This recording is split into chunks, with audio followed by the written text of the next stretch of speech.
Hello students.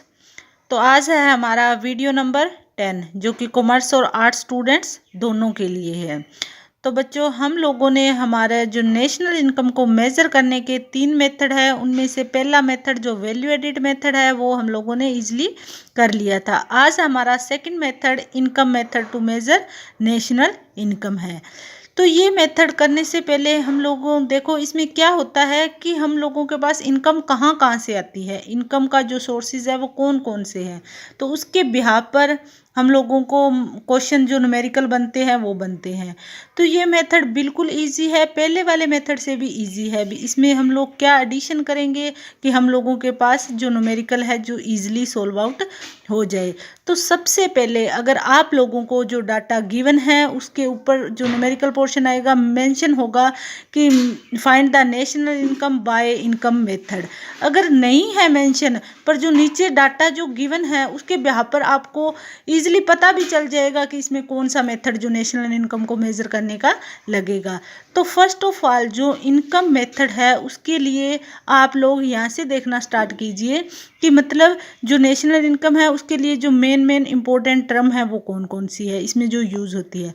इसमें first of all हम लोगों के पास जो है compensation to employees plus operating surplus plus mixed income, ये 3 टर्म है। ध्यान से देखो, compensation to employee, operating surplus plus mixed income, ये मेन 3 टर्म है जो इनकम मेथड में यूज होती है। और इन तीनों टर्म्स को एडिशन करने के बाद हम लोगों के पास क्या आता है, NDP on FC, net domestic product on factor cost.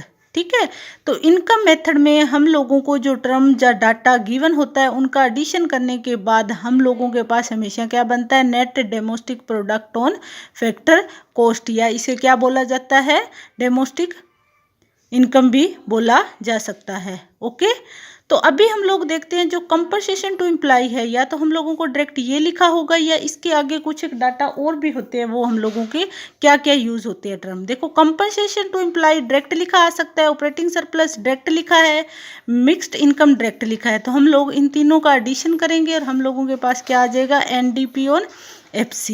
पर अगर क्या होता है, कई बार क्वेश्चन में हम लोगों को कंपनसेशन टू एम्प्लॉय वो डायरेक्ट नहीं लिखता, उसकी जगह पर कौन कौन सी टर्म वो लिख सकता है। वो देखो, कंपनसेशन टू एम्प्लॉय की जगह जो टर्म यूज कर सकता है क्वेश्चन में, वेजेस इन कैश में हो सकता है, वेजेस इन काइंड में हो सकता है, employ contribution to social security, ये 3 टर्म है जो कंपनसेशन टू एम्प्लॉय के रूप में यूज की जा सकती है। या तो हम लोगों को डायरेक्ट ये लिखा होगा या इन तीनों, ये तीनों भी लिखी आ सकती है, इनमें से एक कुछ भी लिखा आ सकता है। तो हम लोग तीनों में से एक ही टर्म गिवन है तो हम लोगों को पता होना चाहिए ये क्या है, compensation to employ first term.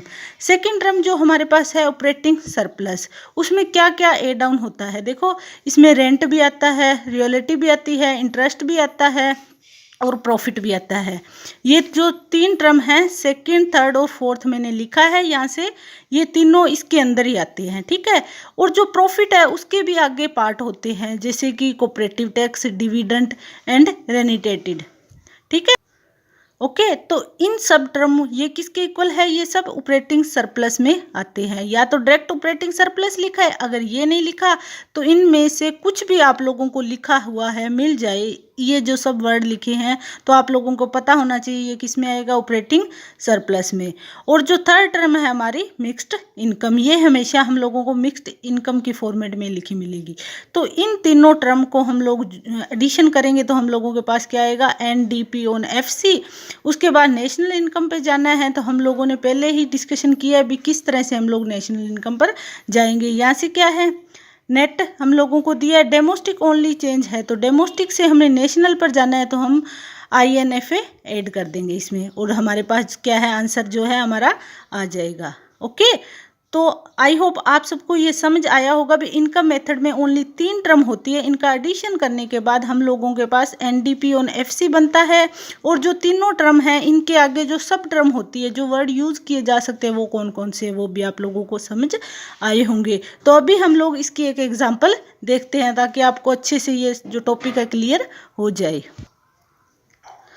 तो ये देखो स्टूडेंट्स, हम लोगों के पास जो एग्जाम्पल है गिवन है, इस तरह से आप लोगों को एग्ज़ाम में जो है डायरेक्ट लिखा हुआ मिलेगा। हमारे पास 3 मेन टर्म्स थी। पहली कौन सी थी? Compensation to employ. Second one operating surplus. Third one कौन सी थी? Mixed income. तो वो हम लोग देखते हैं कौन कौन सा डाटा गिवन है। फर्स्ट ऑफ ऑल हम लोगों को डायरेक्ट दिया कंपनसेशन टू एम्प्लॉय इतना है, ओके। बाद में हम लोगों के पास क्या लिखा हुआ है? रेंट, डिविडेंड, इंटरेस्ट वगैरह लिखा हुआ है। तो ये जो टर्म है हम लोगों ने पीछे देखा था, ये ऑपरेटिंग जो सरप्लस है उसमें आता है। ऑपरेटिंग सरप्लस में ये तीनों टर्म आ गए, मतलब ऑपरेटिंग सरप्लस ना लिखकर उसने ये 3 टर्म है जो यूज़ हम लोगों के पास कर दी है। 3 लिखी हो सकती है, या जो हम लोगों ने पीछे जितनी भी टर्म डिस्कशन की है वो सभी लिखी आ सकती है, 2 लिखी आ सकती है, 1 भी हो सकता है। तो हम लोगों को पता होना चाहिए, ओके। तो ये तीनों टर्म का एडिशन हम लोगों को किसके इक्वल होगा? ऑपरेटिंग सरप्लस के। और आगे हम लोगों को क्या दिया है? मिक्स्ड इनकम भी हम लोगों को गिवन है। उसके बाद क्या दिया? Net factor income from abroad उन्होंने लिखा हुआ है, कुछ है हमारे पास सब्सिडी लिखा हुआ है। तो अभी क्वेश्चन को देखने के बाद हम लोगों के माइंड में क्या आता है, और वो हम लोगों से पूछ क्या रहा है? Find the national income by income method. यहाँ पर तो लिखा हुआ है, अगर नहीं लिखा फिर भी हम लोग क्वेश्चन देखते हैं तो यहाँ पर क्या लिखा हुआ है? कंपनसेशन लिखा हुआ आ रहा है। तो हम लोगों के माइंड में वैसे भी आ गया, अभी कंपनसेशन लिखा है यानी कि क्या होगा? इसमें जो हमारा डाटा है जो किस तरह से आता है या क्या होता है इसके अंदर, वो हम लोग अभी देखेंगे, ठीक।